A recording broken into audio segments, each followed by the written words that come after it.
Qizaloqlarni tug'ilgandan boshlab 1 oygacha bo'lgan davrda yosh onalar bilan challenge qilamiz va challenge'imizni 9-kuni temamiz onaning suti yetarlimi?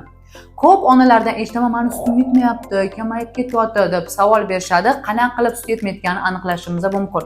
Agar sizni farzandingiz, masalan, ikkala ko'kragingizni ham emayotgan bo'lsa, emganidan keyin to'qlik hissi bo'ladigan bo'lsa, ya'ni 2-3 soatga yetarli bo'ladigan bo'lsa, farzandingiz to'yib uxlaydigan bo'lsa, bezovtaligi kamroq bo'ladigan bo'lsa, kamida farzandingiz 6 martadan 8 martagacha siyadigan bo'lsa, ichik kelayotgan bo'lsa, agar farzandingiz besi yog'ayotgan bo'lsa, bu degani sizni sutingiz farzandingizga yetayotgan bo'ladi.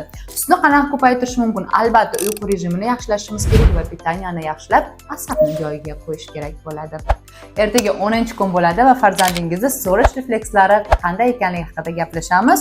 Like bosishni unutmang, bu menga motivatsiya beradi. Agar sizga dars qiziq bo'layotgan bo'lsa, siz to'liq kursimni sotib olishingiz mumkin, chunki u yerda bundan ham yaxshi va to'liq zo'r ma'lumotlar bor. Har bitta yosh onaga bu ma'lumotlar juda ham kerak. Aziz onajonlar, hozirda tanishtiradigan kursim oddiy kurs emas. Bu natijaga olib chiqadigan tizimli kurs. Chunki buni ustida 10 yildan ortiq mehnat qilingan. Kurs ichida 40 dan ortiq darslik mavjud va ularning har biri chaqalog'imizning sog'lom o'sishi uchun aniq yo'naltirilgan. Ya'ni chaqalog'ingiz qornidan bo'lsa, kechasi bezovtalanib uxlanmasa, tez-tez qusib yuborsa, sariqligi cho'zilsa, yaxshi ema olmasa, qanaqa uxud qilishni bilmasanglar va sizni qiynayotgan boshqa savollar bo'ladigan bo'lsa, barchasiga ilmiy asoslangan bosqichma-bosqich javob olasiz. Eng muhimi, kursga chaqaloqqa qo'shimcha ovqat kiritish bo'yicha katta modul ham qo'shilgan. Unda qachon va qanday boshlashni, qanday mahsulotni birinchi berishimiz kerakligi, to'g'ri ratsionni qanday tuzish kerak, haftalik menyuni qanday shakllantirishimiz kerakligi haqida barcha tayyor qo'llanma va amaliy darsliklar ko'rinishda berilgan.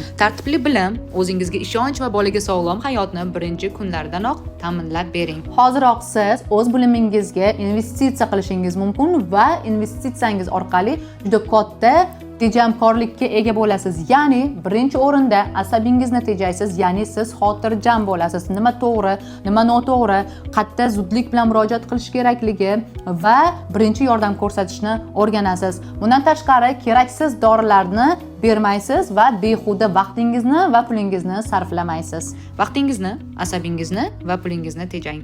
Hoziroq adminga bog'laning.